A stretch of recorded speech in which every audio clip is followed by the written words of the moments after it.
expert.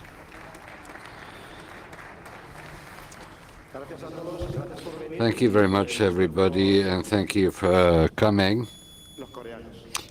Whoops, those are the Koreans. Thank you very much for making the effort to come here on a Sunday instead of going out for a nice white wine or a martini. I'm going to tell you about an investigation that was carried out and a series of attacks carried out worldwide, and I'm going to tell you about experience. I'm going to tell you about the crisis itself, and then I'm going to look at some side attacks that took place. Obviously, if you have any doubts, if you have any questions, I'll be here. If you want to come and ask me, my name's Pedro Sanchez, a very simple name for the good or the worse. Pedro Sanchez, by the way, is the name of a very well-known politician in Spain. In any case, what I'm showing you now is has to do with the experience I've been acquiring for the last 20 years in the area of cybersecurity. Very quickly, I'd like to say that I collaborate in events response. I also work for NATO and for other organizations. I also work in defense. I'm a professor. I've also worked for Deloitte. Right now I work in CSO for a company that deals with industrial cybersecurity and many more things. Well, let's look. I'd like to begin my presentation giving a look, taking a look at a cyber attack in order for us to start from the same place, the same grounds, and this what this looked like in the past. I'm referring to the beginnings of the internet when we spoke about information highways, when there were no mechanisms that could stop a company from operating. There was the idea of a hacker as somebody who did things and could go into a machine and access. And there was this idea of ego, but just to say how good I am or how or I'm better than you and I'm smarter than you. And infection means were just very few. Email was beginning, and we started to see a graphical chart that is messenger, and we had disks or very simple things regarding infection. But all this changed and moved to passed on to a much more complex thing, that is how a good attacker attacks a good hacker. And I'm referring to those that are very difficult to be chased, to be caught. Somebody will say, well, you know, we've been attacked by an attacker, by a hacker, a very good one. And you say, is it just one? Are you sure it's just one? I'm sure he's part of a team, is a team that's after you. One of the instructions in this organization, when we went into the server and looked at the compromise, we realized that there was an employer, a document manager, and there was a document, and when we went into it, there were 15 people with names, with their nicks, and each one had a task they had to carry out. One of them had to deal with antivirus evasion, the other one had to deal with websites, the other one had to make sure the system wouldn't be recognized by the operating system. So 15 people working for this. This is a software development company against the world. And and we think that the antivirus is going to be able to detect them.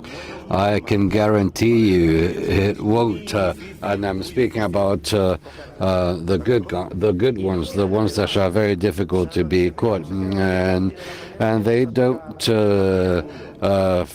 set an appointment in a bar. No, they don't know each other. They set appointments in very safe, secure environments.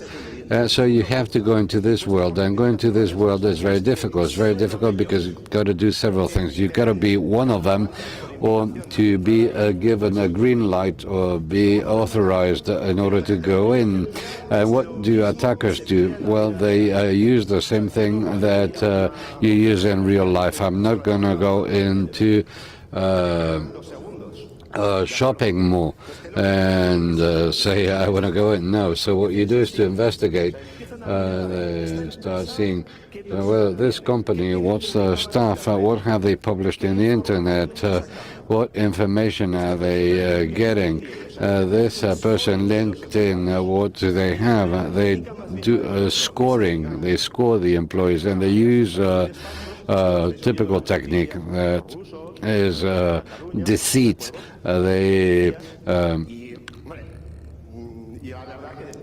And after so long, one may think, hey, and we've just now realized, I have an anecdote I always tell from 2005, 2007, and there was a lieutenant. I would tell, listen, careful, Chinese have a cyber army. We're speaking about many years ago. And say, well, just look out the window, And I went to the window, and he'd say, what do you see from the window? What can you see? What can you see? Well, I can see, I don't know, soldiers, everybody doing things. What else? What else do you see? I don't know. I don't know what to say. Well, more. Tanks. Well, yes, tanks.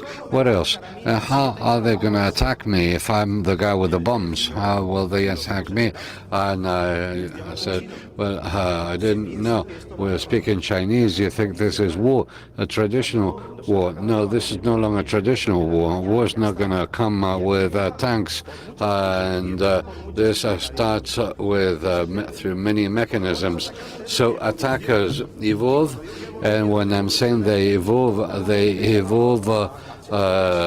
towards sectors they can get lots of information from. And the first part is intelligence. That is, what can I get, what can I obtain from this organization?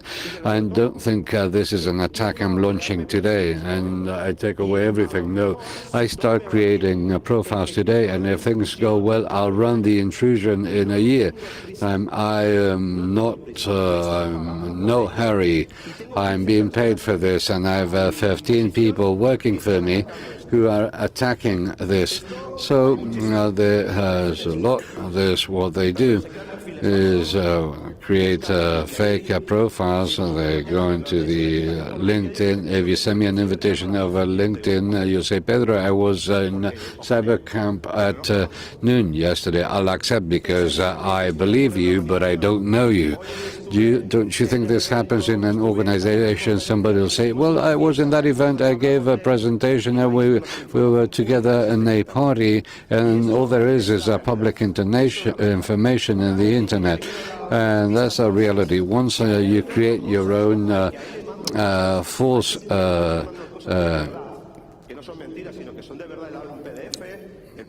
cues,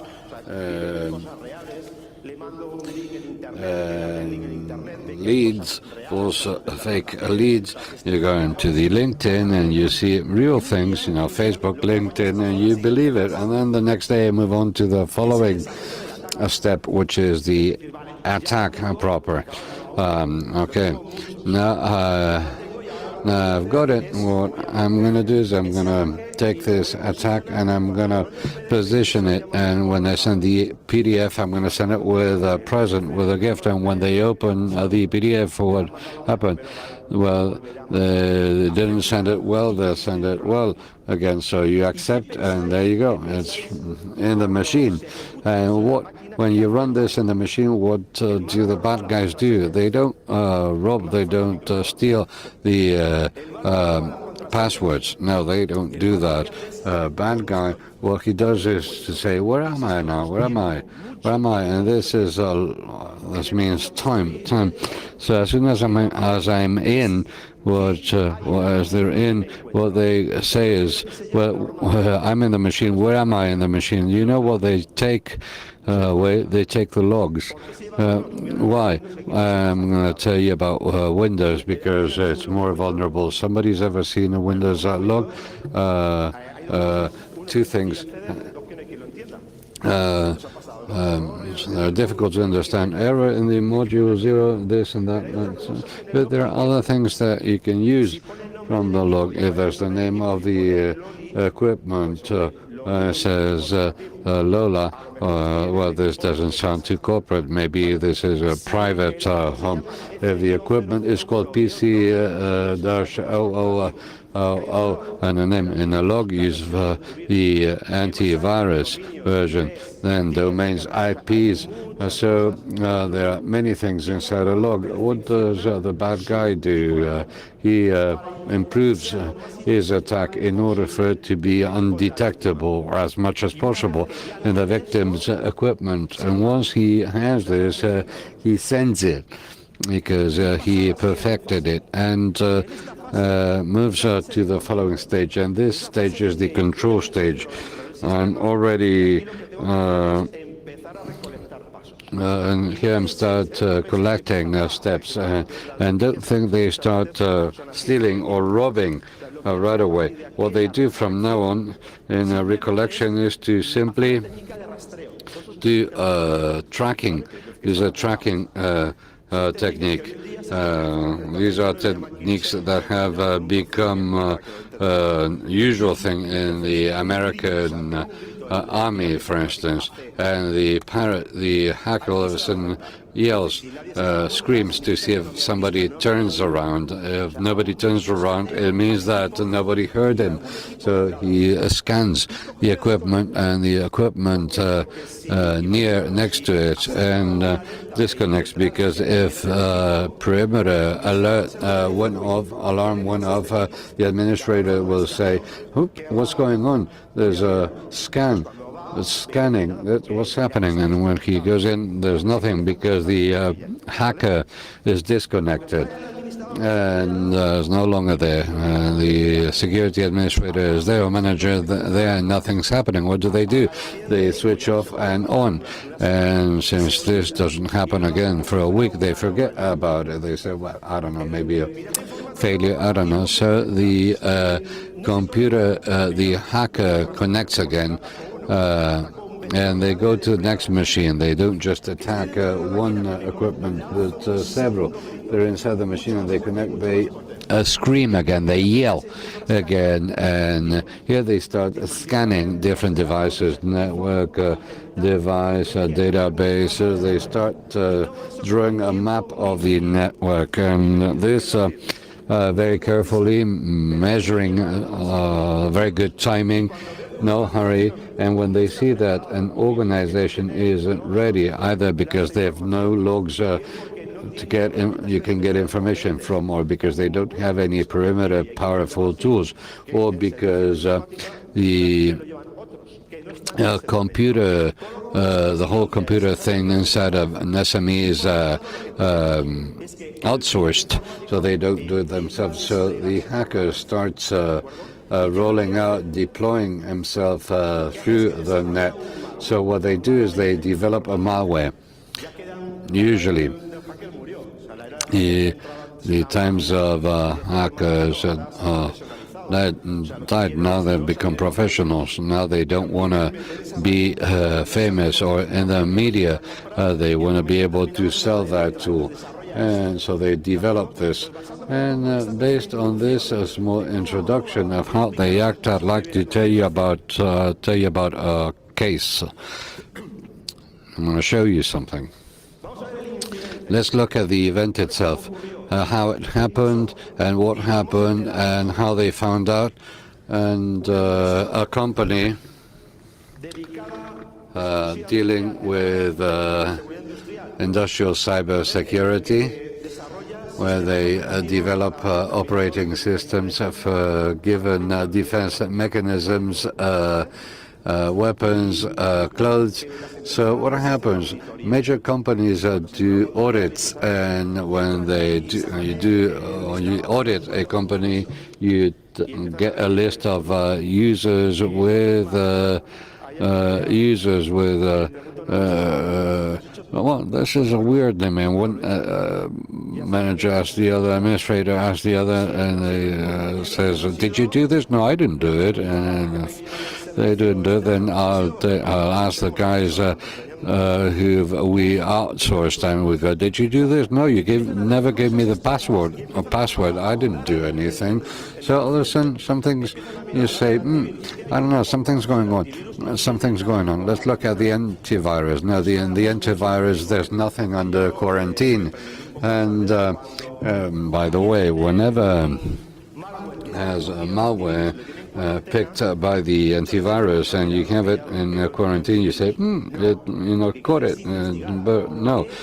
What a nice antivirus. No. You need to investigate and see when this happened. How long's it been in? What did it do for this time?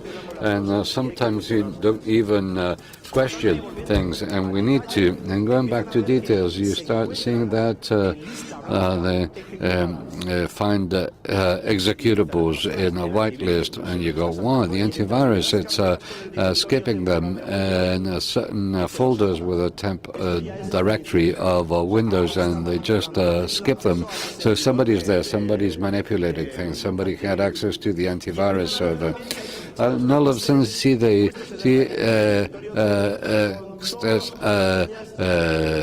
files with all the passwords of antivirus directory, a whole bunch of passwords, and here we start seeing the problems. And now imagine, here what's happening now is a crisis, a big crisis is going on, and it's happening, and sometimes crises.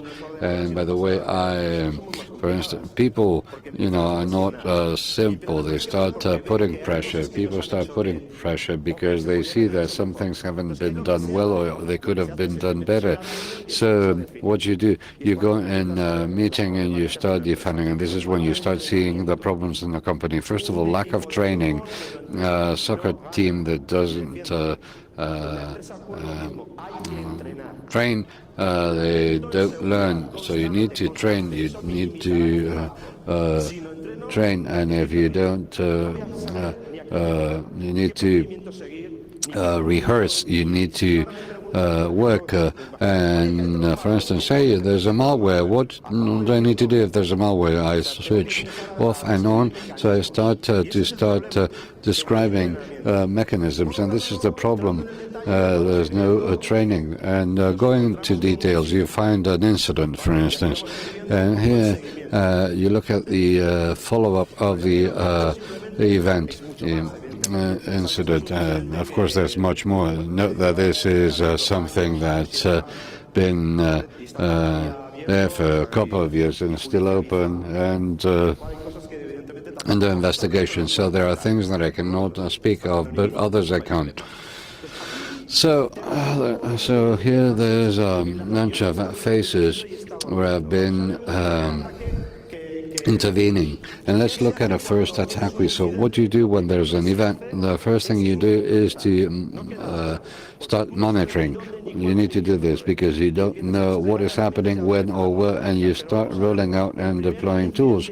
And let's look at the first manual event or incident. We go to equipment and we do a forensic study, analysis of the equipment. This means collecting all sorts of evidence you have in the memory, those that are volatile. Then you do switch off a disk. You clone the disk, and sometimes, depending on the environment, you cannot do this. So we do the recollection, and we do the investigation, and this is just a minute thing. This takes days. And we start investigating. Once we're here, we find that in the temporary directory, there's a folder called S18, F18, and then a PowerCell.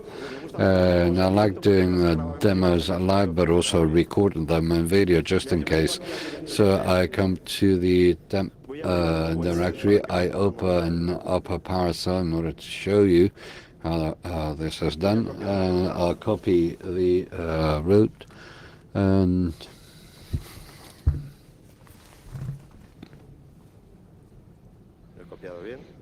let's see if I copied it well.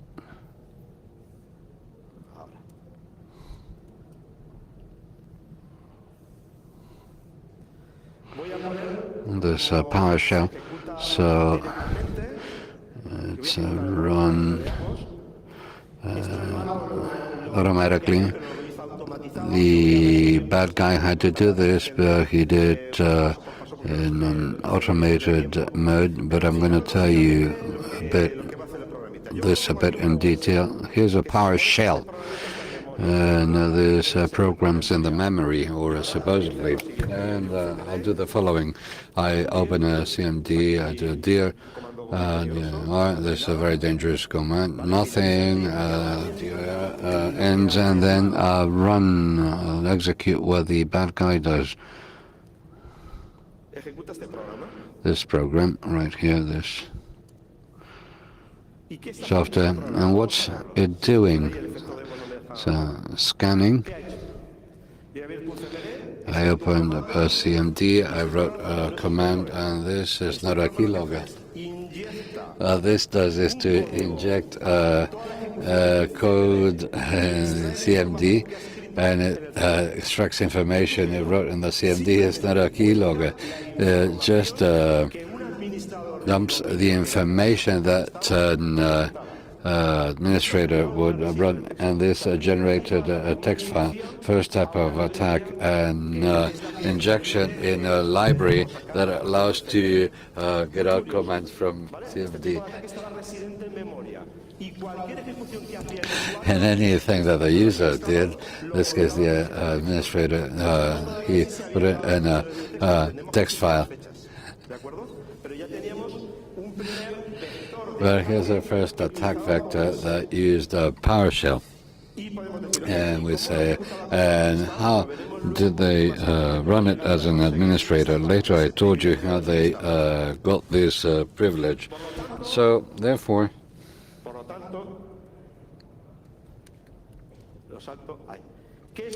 I'll skip it here. So what did it do? This is the sort of result you get. So it loads DLL in the memory, and it's not too difficult either.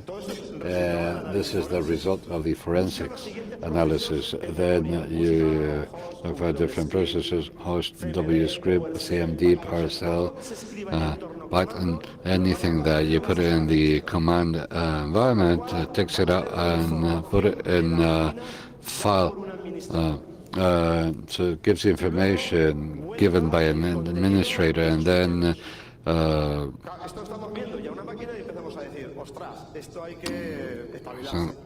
the concept of some files, and you say, well, here we need to start monitoring. We start deploying, have to start deploying tools all over the network, and say, what's critical for you? Okay, well, listen, you have risk management. Yes, no, this, that. So we activate the plan just in case. So you start generating alerts and alarms, and of course you start deploying tools in every single country, and to put in probes using software. We integrate it into a console where we can see what's happening. And here we start monitoring and seeing things, and we find this.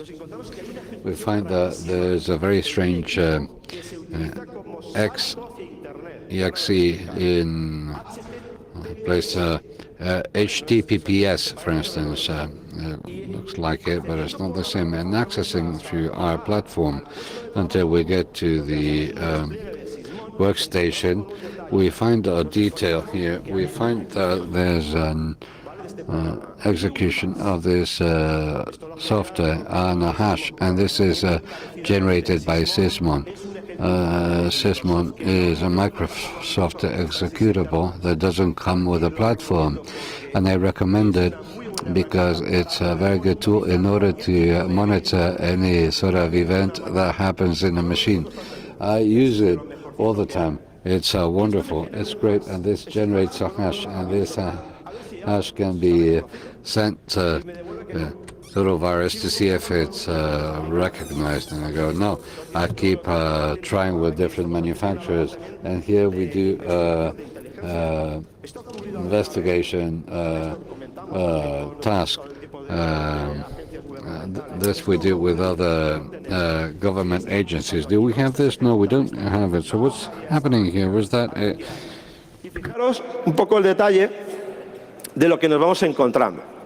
Primero con un editor, yo lo explico. This run file with an editor that we use.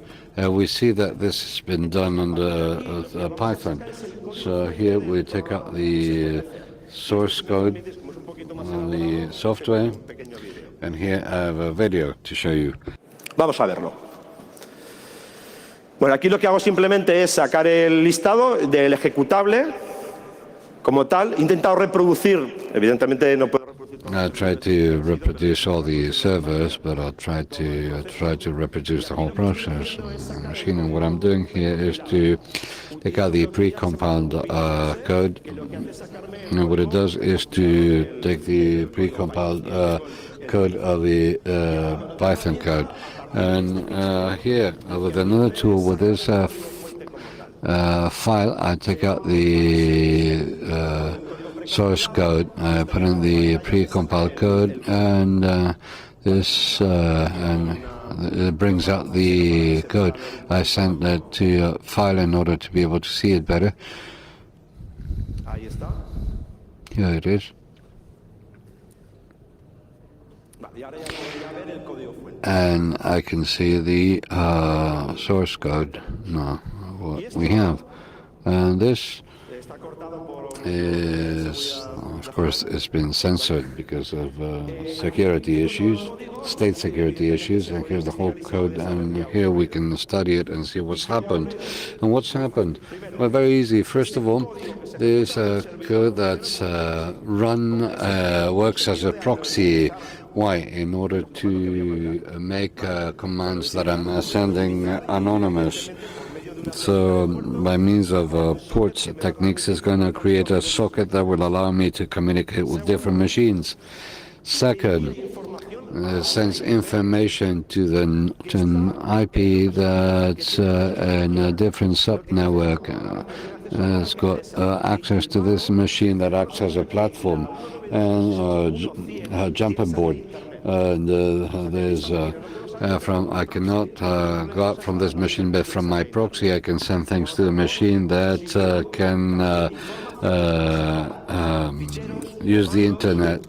So I take out commands, internal remote with access to internet, and it encrypts it so that attack controllers or analysts don't see it and cannot analyze it. So this is the encryption code, and we can see what it was transmitting and when, but that's a different machine. Now we continue with our tools, and all of a sudden, bang, there's an alarm, an explosion in zone 0. So what do we find? We find an attack. We called it AT101 because of the many things it can do.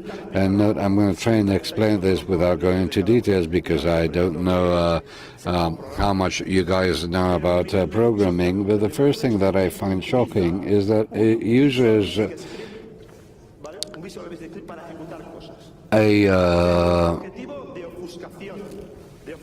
¿Y qué es lo que saca? Bueno, primero dice a basic script, and the first thing I get is a hidden window. Whatever you run with, you cannot be seen. And also there's an object called WMI, This is the great unknown in Microsoft. It's been in Microsoft as long as the operating system, since it was created. It was in Windows 95. And this has been evolving, and we have it in servers. And it's a whole bunch of libraries that interrogate the operating system. So what does the bad guy do? Well, he decides to execute a process startup. That is, he's going to run a process when the machine boots via WMA, and is going to execute an excel.bat. It's a WBA using WMI technology. Do you know how this is represented in Windows? It doesn't say the bad guy is executing this file. No. It says a WMI provider has been created. And that's all it says. The bad guy knows and takes advantage of that technique. So he launches an excel.bat in hidden mode. And what does this file do? We will see it if this works. So I'm going to run it, and in the meantime, I will explain it. I double-clicked it. The window popped up very quickly. And here are a couple of tiny files that we'll look at in a minute. Now I'm going to go back to the presentation, and I will tell you a little bit what this execution is about. The excel.bat is something I've tampered with for training purposes for you to see, but this is something that you don't usually see. And this is what it does. I'm going to extract everything so that we can see it more clearly.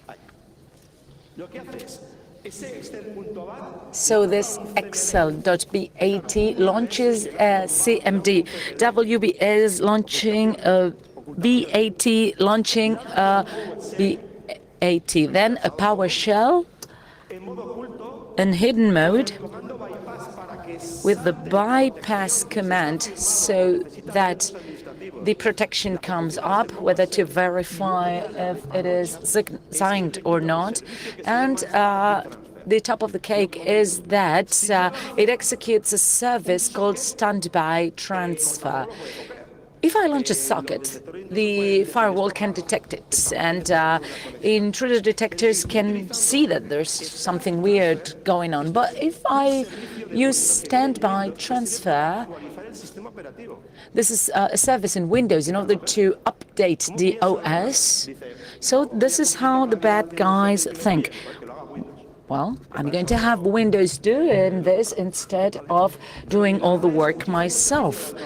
So they use the same self-updating service using the synchronous and asynchronous mode at the same time. This has probably happened to you when the machine goes and tells you the software has been downloaded, you wish to install it, and you install it and you realize that you haven't actually downloaded anything. Anyway, so this execution directs to a Dropbox folder. But we've seen it with G Drive also, and also some providers of cloud servers. The bad guys use many different techniques. The destination is A.exe, and then they added on a login key that was launched with the event viewer. Well, back in the day, this was unrecognizable. It is now, but not in the past. So this goes inside the log so that it is run the next time it starts, and it's going to be run with maximum privileges. This is a UAC bypass. That is a bypass so that Windows doesn't tell me that there is a software trying to modify anything, because there are maximum privileges here. Finally, there is a pin launched so that it has time to run and to delete itself. So what happens if everything goes right? This is what happens. This has been modified. That exe.a downloads a JavaScript with Mimikatz.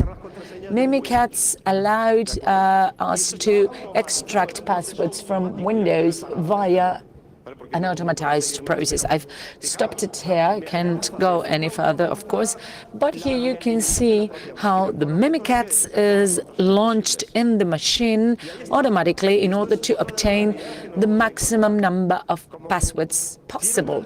So this is something that we are going to come across very often. Thanks to this bypass, the bad guy has access to almost everything. I've launched it twice, that's why it's twice here. As a result of this all, I had an index.js, and this is Mimikatz. Can you understand it? Of course you can. Look at it. Can you see it? The bad guys, they are so evil, but they are very good at the same time, and they are always using techniques in order to bypass the anti-malware, the perimeter. So if I come here, and then I go to the route,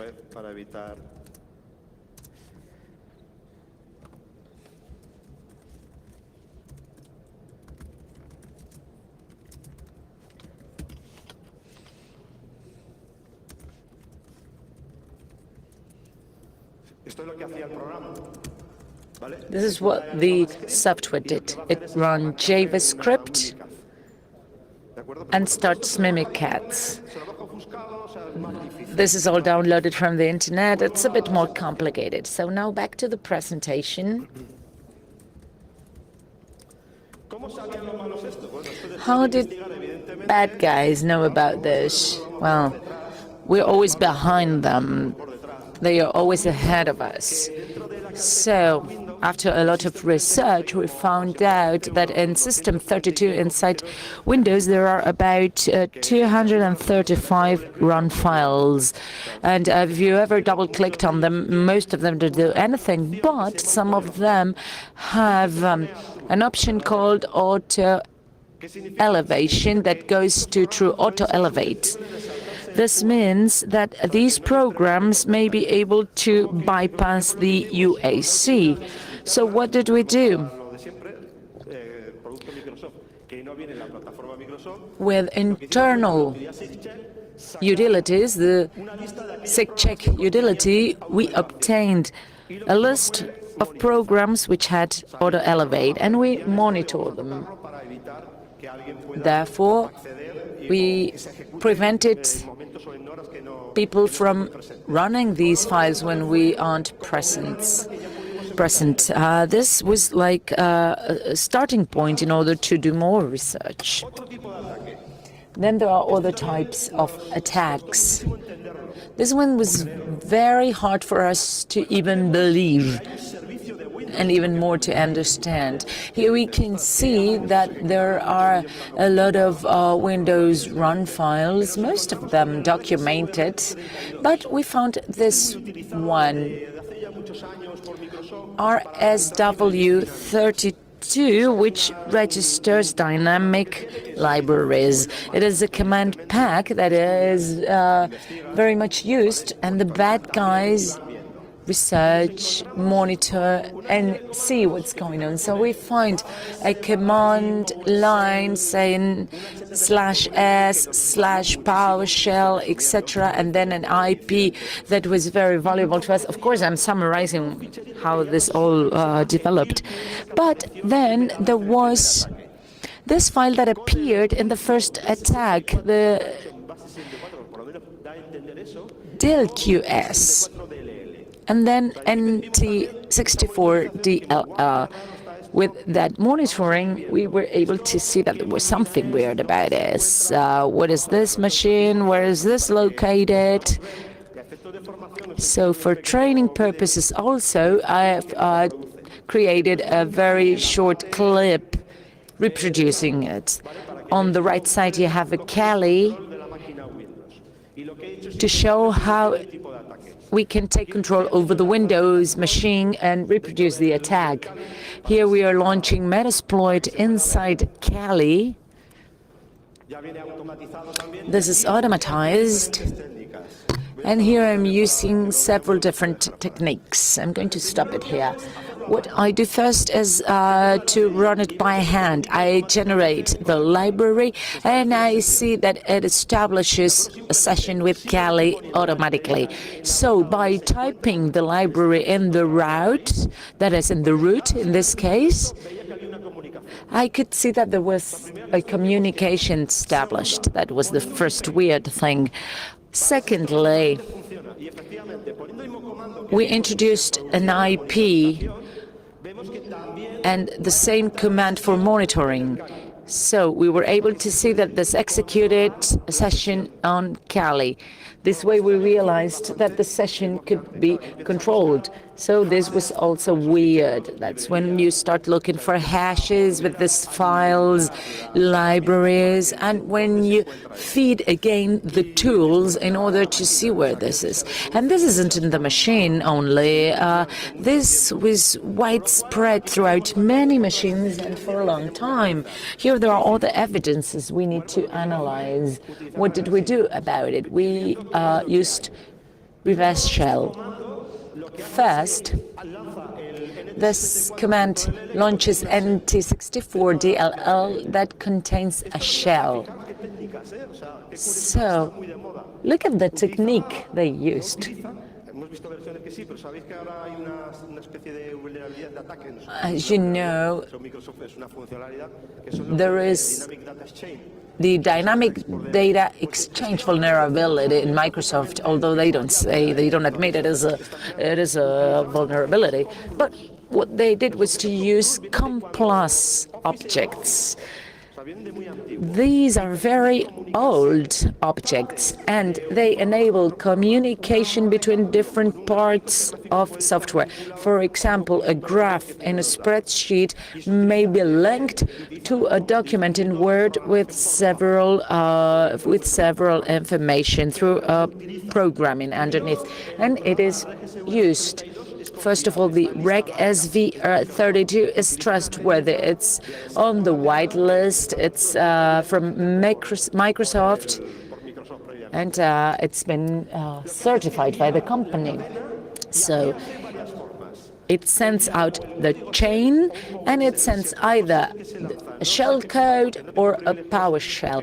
If the shell code isn't executed, because I don't have the rights, I go to PowerShell. So what happens is that the URL ends up executing the PowerShell commands. What is important is the IP we saw in the beginning. What you realize is that the bad guy, when it's been in an organization for a long time, starts making mistakes because they think they are invincible. They think they are inside. They believe that they go unnoticed, and that's when they start making mistakes. And here is when we start researching, and this takes us to India, no less. That's when we say, wow, look at these Indians, they are well ahead of us. So, together with other colleagues, we started exchanging information and IPs because there is a team that is also researching communication on routers, switches, etc. So we deploy as in an offensive attack in order to reconquer our ground. So I tell all the members of the teams, send me all the information you have, send me an email with that information. And here's when we get a lot of different IPs. And if you take a closer look, you can see that the first IP, the one that ends in 154, is a compromised machine.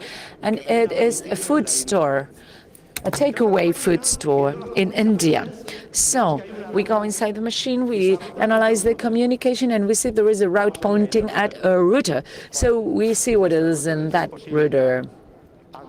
It is impossible to go into that router. Wow, admin, and we're in. We're so lucky. Amazing, we're inside. Now we can get more information. And now, where is this pointing to? It is pointed to China. So, we try admin again, and we're in again. That's when you believe you are the best hacker in the world, because you can just go inside any router you want just by using admin. So this was a Chinese university, and they were compromised as well. So we saw where it was pointing to also. It was pointing to a hotel too. And here's where things got complicated, because the agencies started saying, well, back in the day, some pirates attacked infrastructures in this hotel. So this is an important lead. And this is pointing to that IP. Here we have the information. We start exchanging that information with the agencies, etc. We moved forward in our investigation, and we found that talking to the Chinese guys,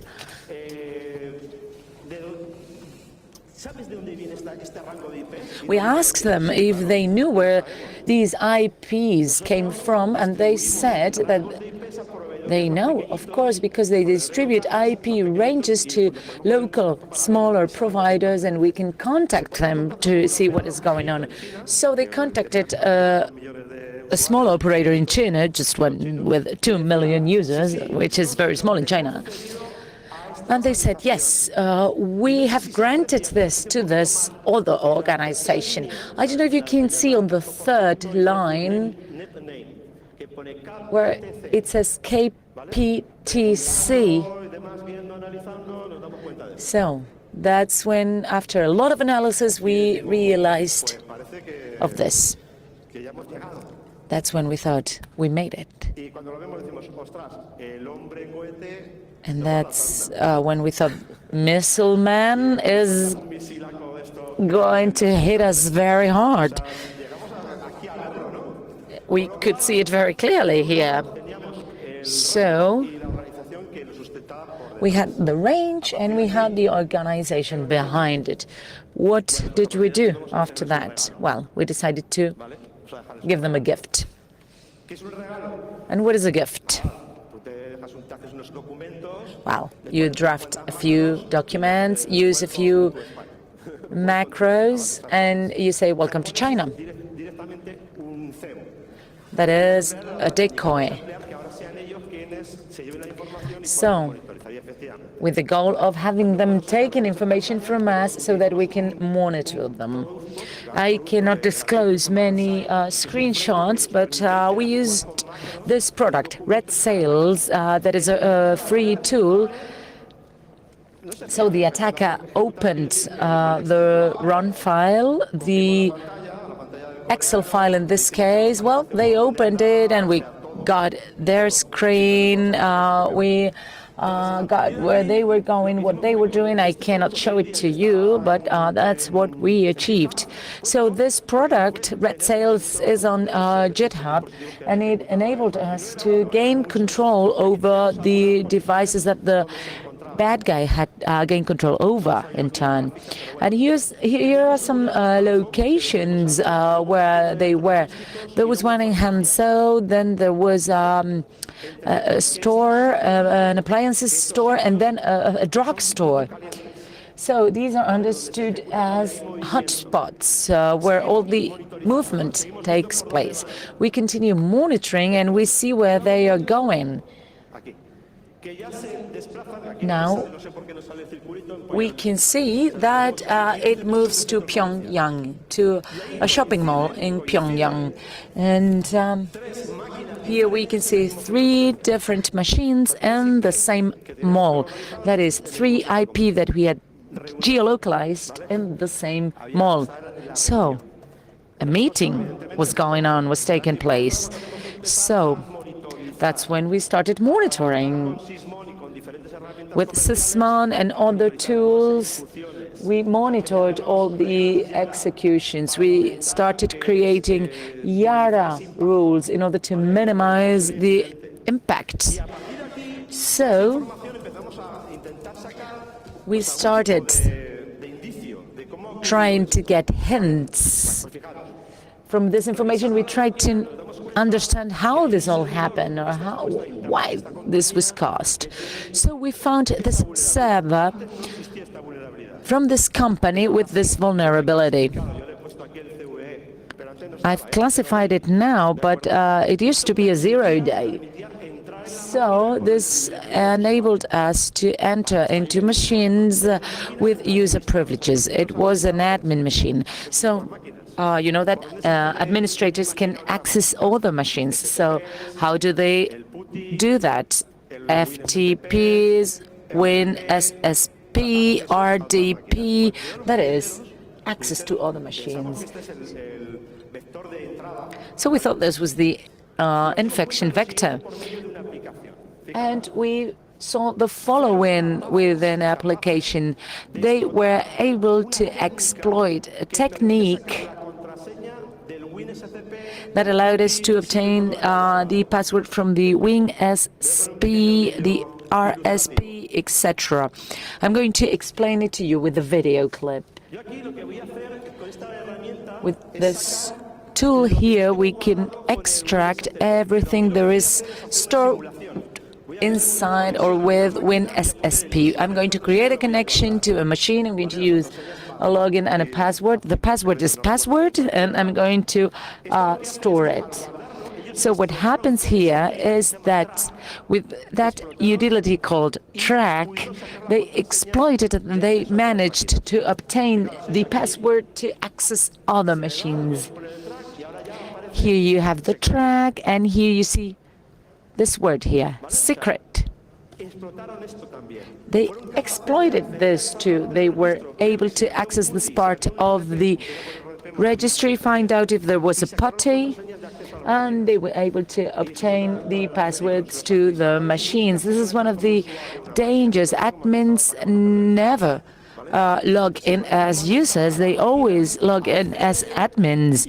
So once they were logged in, they gave access to the bad guys to many, many systems. Another curious thing that we saw was this one. You have this environment with a sysvol folder with reading permits. Reading permits for all users, of course, that includes the admin. So we saw these files, groups, XML, scheduled tasks, services, and one of them contains this, the passwords. Well, we thought this must be very, very complicated. This is probably encrypted. And we actually alerted Microsoft. And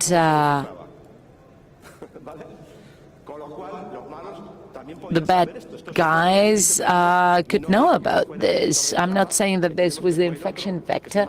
We understand that it was the other one, which was a lot easier. But anyway, everything was mixed up. So analyzing the actors taking part in this all, we realized that this could be the group, APT10. It is recognized as such. It is a team of Chinese pirates who were basically specialized in attacking organizations dealing with IT only. I mean, they wouldn't go for a drugstore. They attack IT corporations. Why? Because these providers have access to even more documentation and more passwords. Their goal is therefore to grab information and either use it for their own benefit or sell it. So as we can tell from the different agencies, they have millions of computers and they are trying to modify the switches they can access to firmware. This is very sensitive because they can ruin the entire communication, but they were able to achieve something. And this was an actor that we had to bear in mind. But because of the mode of operation they had, we ended up ruling them out. So we went to the next one, which was Bureau 121. Here's where the information is stored. This group is very opaque. If you tell them you have attacked me and Missile Man says, no, if I send you a missile, you will know it wasn't me. So, according to the agencies, this group has about 1,800 specialists. Well, in this country, people are really having a tough time. So, if I manage that my family can live in better conditions, I become a hacker without a doubt. That's why they have so many. This was also called the Dragon headquarters. So, as the agencies said, this was the point of operation. So, conclusions, in order to wrap up my talk now, the main conclusion is that there are many, many things. That's normal. Actually, nowadays, it's being said that this is the group that caused WannaCry, etc. So, first of all, vulnerabilities are not correctly managed. Secondly, the attack vectors are caused by a lack of trust in administrators. We need monitoring tools, not because they are doing something wrong, but in order to prevent attacks from the bad guys. Using admin accounts, the bad guys knew very well the different environments at all times. Then use of side movements, use of routers by compromised companies, use of routers without a password, use of routers of the brand Microtic. Most of them just used open routers, and then legitimate and vulnerated website. What did this involve? All this work, well, forensic analysis of services, nets, etc. And this in the run always. We integrated it with the SIEM, with our platform. We changed our policies. We reconstructed servers. This is like a fire. Because how much is what they took away worth? We will never know. And what are they going to do with that information? We'll never know. What does that represent? What does that involve to you? Mistrust. Then there were restrictive cuts in web surfing and very restrictive measures in order to minimize the impact. So that's why it's important to bear all this in mind. All the conclusions that we may draw, we cannot wait until the crisis takes place. This is critical. I want to raise awareness. That's something I love to do because we need training. If we don't have enough technologies, we need to continue training. We need to monitor all the time. Gartner says you may not be able to prevent the event, but you may be able to minimize its impact. Therefore, the more preventive you are, the quicker the solution is going to be. So this is translated into speed, agility, and resistance. Well, we also need to reduce the impact and the speed as much as we can. And then the issue of reputation. Our current decision-making is going to have an impact in the future. This is critical. Everything we do from now on is going to be critical in the future. If a company can get back on its feet after 3 days, after this sort of attack, that is amazing. But this usually takes 1 or 2 years because there are many other issues involved, including legal issues. So, if you have training, speed, reputation, and you take the good decisions, you will be reinforced after the event. So, I have a lot more to say, of course, but we don't have time for more, unfortunately. If you have questions, I'll be very happy to answer. There is a question over there. Hello? Well, hello, congratulations on your presentation. My name is Javier, and I wanted to ask something. Do you still have access to those computers in Korea? No, not anymore. Not me, at least. Maybe the others do. So did they finally realize that you accessed their computers? Of course they did. It wasn't me who did it personally. It was done by military commands, and then I am just a remote hand. I do what I'm told. So when you enter a different level, if you're at risk of conflict, for example, it's a different type of organization that takes over. Any further questions? Come on, don't be shy. No? Well, then we will leave it here. Thank you very much, everybody.